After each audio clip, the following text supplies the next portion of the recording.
Here's all the timestamps that you need to know about Payday 3's Gold and Sharke mission. QR code location. Starting off on the right side in this little area. First spot's going to be on top of these shelf units right here. The next one is going to be on the desk, which mine spawned in this game. The next spot's going to be on the desk on the opposite side right here. And then the fourth spot is going to be on this desk over here. Then going into the supply closet, still on the right side, it's either going to be on this desk, which it is in my game, or it is going to be in the lockers behind me onto my left. Now, this is an easy spot because nothing can really hit you, and also it's a spot for easy money like this. Next spot's going to be in the employees lounge here on this table. Next spot is going to be in the supply closet right next to the employee lounge. Again, in these lockers, just pick them open, and it has a chance to spawn right there. Now, in the basement, it can be in these lockers or in this open locker. Then behind the bank tellers, behind this QR code, it's going to be on this room to the right if this guard moves. This room has a chance to be one that has money in it or ones that have lockers. It's always good to double check. Another one's going to be behind these bank tellers, but it's going to be right there, so it's not really worth it because you have to get searched for it.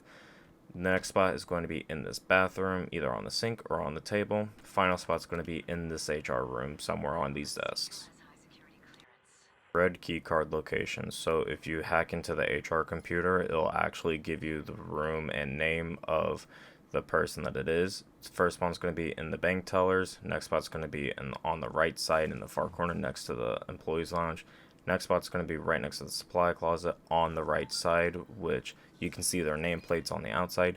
And if there's an NPC in it, that means that that is the person that you're looking for. Now, quite literally rummage through their entire thing in the filing cabinets and all the little paper stacks. It is going to be in there, which mine ended up being in the last one.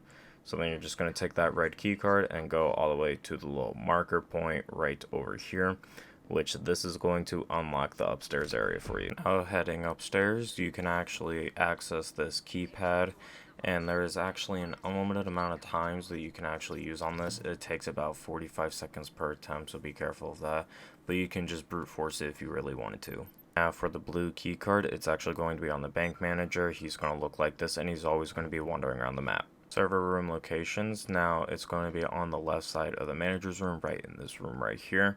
And just as an easy way, you can sneak by through the manager's office, just because you're going to need to open it up later. Might as well as open it up now. And then it's also going to be on the other side of this door. There's actually a nameplate, so you can actually tell on the outside which ones is which. Opening up the vault room. So how you're easily going to do this, interact with this computer in the server room, which it's going to take you a long time. Midway through it, it's going to tell you to hack into one of their IT rooms, in which the first spot is going to be on the left side of the stairs going up. The other side is going to be the other location on the right, just in these two rooms. Each one has two doorways. After that, you're just going to interact with that computer again in that IT room. Then it's going to have you run all the way back to the computer into the server room.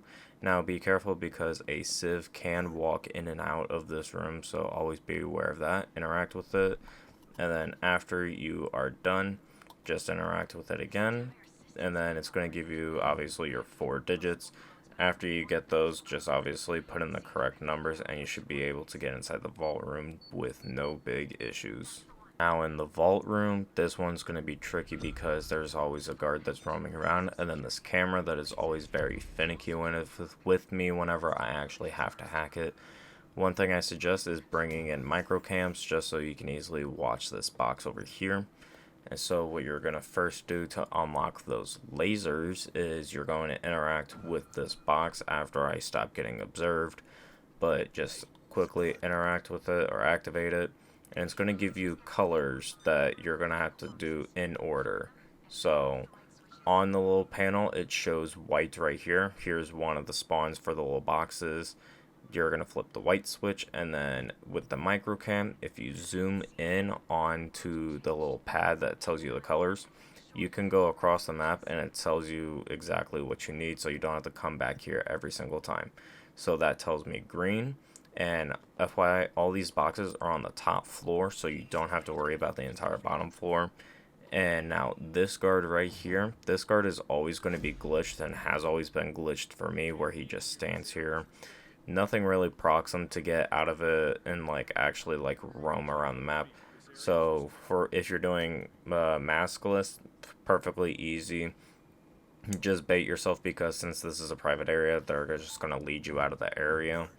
But if you have a mask on, I just suggest throwing a throwing knife elsewhere just to distract his attention. Just make sure that it's one that actually breaks when it hits on impact.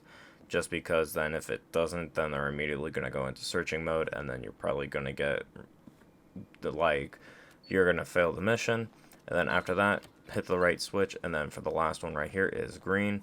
These are always on top of the map, or on the top floors, so be aware of that. After you hit all four, you're just going to interact with the panel again.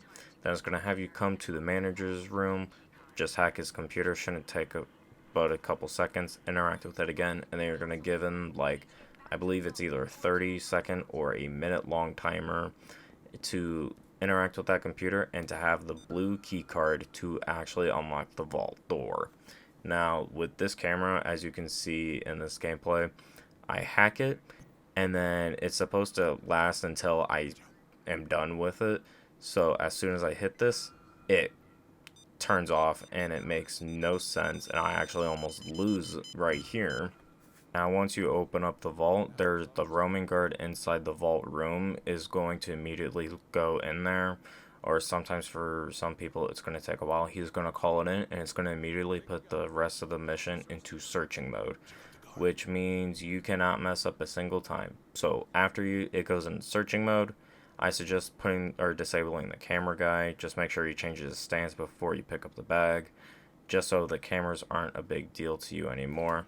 Then right here you're going to get into the servers. This is inside the vault, and each of the little sections, they're going to be the little cupboards that you can see right here.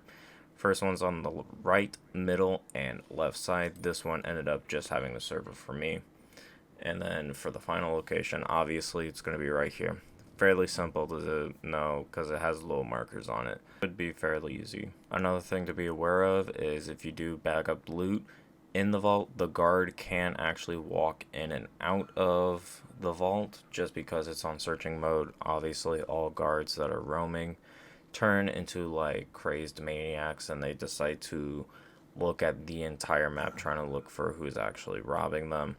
So always be aware of that. And I don't know if their sightlines in searching mode just don't look at bags, which makes no sense. I feel like they're going to be patching that out here quite soon, hopefully within the next update or two, because that just never made sense. So in future updates, I suggest just throwing it into the security room or the camera room, just because then no guards actually is going to roam inside there. And here I am confused. Another moment that made me very confused during this recording is as I'm moving it all into the basement, because that's the only loot point. Obviously roaming guards, they become an issue, but right here is when I almost shit bricks. So thank God I had glitch protocol to actually distract him and have him on his phone. So obviously hack his phone, get him all distracted, and then immediately get out of line of sight, because that's how you mess up. So here I am moving the last bit of bags. Obviously loot spot's going to be in the basement, and here is the last bag. Should be fairly easy with everything that I just given you. And hopefully that this guide made every single heist like this so much better for you guys, because I wish I had a guide like this whenever this game first came out. Thank you guys for watching. Other playlist on other maps on the left side, and if you haven't subscribed already, subscribe on the right, and I'll see you in the next one.